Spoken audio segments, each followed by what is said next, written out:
ગુજરાત, જ્યાં ઇતિહાસના પાયા ઉપર ભવિષ્યની ઇમારત ખડાય છે. અહીંની દરેક યોજના, દરેક નિર્માણ, દરેક સંકલ્પ ભવિષ્યના વિકસિત ભારતની નેમ લઈને આવે છે. ગુજરાતના તત્કાલીન મુખ્યમંત્રી અને ભારતના વડાપ્રધાન શ્રી નરેન્દ્રભાઈ મોદીના વિઝનરી નેતૃત્વમાં વર્ષ 2005માં જન્મેલા શહેરી વિકાસ વર્ષના વિચારે આજે 20 વર્ષમાં આપણા શહેરોને નવી દિશા આપી છે અને જનજનની સુખાકારીને નિખારી છે.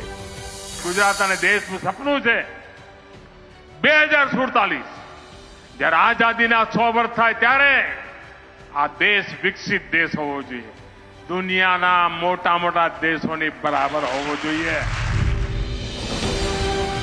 આ વિચાર હવે સંકલ્પ છે વિકસિત ભારતનો અને મિશન છે વિકસિત ગુજરાતનું. માનનીય મુખ્યમંત્રી શ્રી ભૂપેન્દ્રભાઈ પટેલના નેતૃત્વમાં આપણું ગુજરાત ઉજવી રહ્યું છે શહેરી વિકાસ વર્ષ 2025. શહેરોના વિકાસની ઉજવણીનું આ વર્ષ ગુજરાતના વિકાસ સંકલ્પનું પ્રતીક છે, જેના ભાગરૂપે આજે વિકસિત ગુજરાતનું મિશન વધુ સ્પીડ પકડવા જઈ રહ્યું છે. અમદાવાદીઓ માટે તો હમણાં ગુડ ન્યૂઝની વણઝાર ચાલે છે.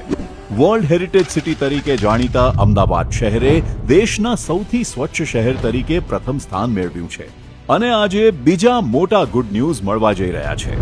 મોદીજીના હસ્તે આજે શહેરી વિકાસ વિભાગ હેઠળ અમદાવાદ શહેરને ₹2267 કરોડના પ્રકલ્પોની ભેટ મળવા જઈ રહી છે, જેમાં ફરીથી હજારો પરિવારોને મળશે પોતાના સપનાનું ઘર, સ્લમ એરિયા રીડેવલપમેન્ટ, નવી ડ્રેનેજ સિસ્ટમ અને લો ગાર્ડન સહિતના અનેક આઇકોનિક સ્થળોના બ્યુટિફિકેશનથી શહેર વધુ સુંદર અને સુવિધાયુક્ત બનવા જઈ રહ્યું છે. વર્ષ 2002માં સરદાર પટેલ રિંગ રોડ પ્રોજેક્ટની શરૂઆત તત્કાલીન મુખ્યમંત્રી નરેન્દ્રભાઈ મોદીએ કરી હતી અને આજે ₹1624 કરોડના ખર્ચે આ રિંગ રોડ પ્રોજેક્ટનું 4 લેનમાંથી 6 લેનમાં વિસ્તૃતીકરણ થવા જઈ રહ્યું છે. HAM મોડલ આધારિત આ પ્રોજેક્ટમાં વરસાદી પાણીના વ્યવસ્થાપન સાથે આસપાસના 75 જેટલા જળાશયોમાં ગ્રીન વોટર હાર્વેસ્ટિંગ સુવિધા સજ્જ કરાશે અને 75,000 જેટલા વૃક્ષો વવાશે, જેથી આપણો SP રિંગ રોડ ગ્રીન કોરિડોરમાં ફેરવાશે. શહેરમાં નવા સ્પોર્ટ્સ ઇન્ફ્રાસ્ટ્રક્ચરના નિર્માણથી નેશનલ ગેમ્સથી લઈને ઓલિમ્પિકની આગેવાની માટે સજ્જ છે આપણું અમદાવાદ અને રાજ્યના પાટનગર ગાંધીનગરને ₹377 કરોડના ખર્ચે મળવા જઈ રહી છે અનેકવિધ સુવિધાઓ.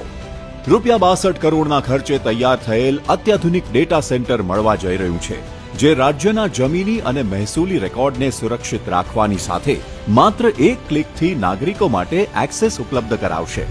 નવા પમ્પિંગ સ્ટેશનના નિર્માણ સહિત પાણી પુરવઠા યોજના, સીવરેજ નેટવર્કથી શહેરની આંતરમાળખાકીય સુવિધાઓ મજબૂત થવાની છે.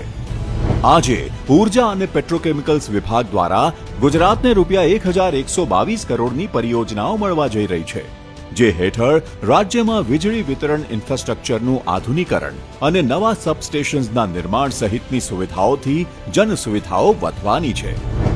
માર્ગ અને મકાન વિભાગના ₹307 કરોડના કાર્યો રાજ્યને સમર્પિત થવા જઈ રહ્યા છે, એટલે હવે નવા ઓવરબ્રિજ, અંડરપાસ અને રોડ સુવિધાઓથી લાખો સપનાઓની સફર વધારે સરળ અને ફાસ્ટ થવાની છે.